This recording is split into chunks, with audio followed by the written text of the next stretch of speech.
Hi అండి, అందరికీ నమస్కారం. నేను మీ శ్రావణి. అందరూ ఎలా ఉన్నారు? ఈరోజు మా తోటలోకి ఇంకొక కొత్త ఫ్రెండ్ వచ్చింది. అదేంటో తెలుసా? దాని పేరు ద్రాక్ష. మా పక్కింట్లో వాళ్ళకి బాగా పెద్ద చెట్టు ఉంది. దాంట్లో నుంచి ఒక కొమ్మ తీసుకొచ్చాను. కొమ్మ పెడితే వస్తుందంట. ట్రై చేద్దాము. మా దగ్గర ఒక పాతది పెయింటింగ్ బకెట్ ఉండి దాంట్లో పెట్టాను.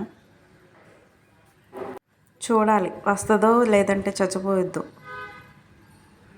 అందరికీ ఒకటి చెప్తానండి, మొక్కలు పెంచే వాళ్ళందరికీ ఒకటి చెప్పాలనుకుంటున్నాను.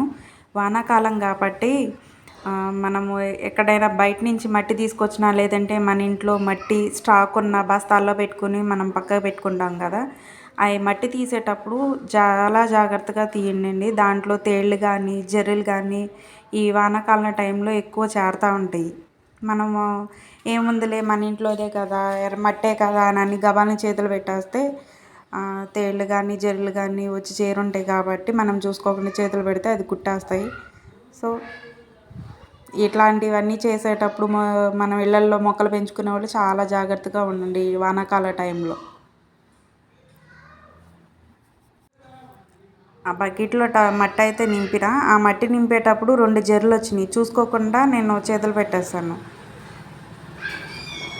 లక్కీగా అది కుట్టలేదు కాబట్టి సరిపోయింది. కుడితే ఇవి ఈ 2 వైపులను తెగొచ్చింది. అది ఎటువైపు పెట్టాలో అర్థం కాక సగానికి కట్ చేసి 2 వైపులు ఉన్నదాన్ని పెట్టాను. అంటే 2 వైపుల స్టార్టింగ్ తెలుస్తుంది. అది ఎటువైపు నుంచి వస్తుందో ఎటువైపు నుంచి పెరుగుతుందో నాకు అర్థం కాలేదు. చూద్దాం.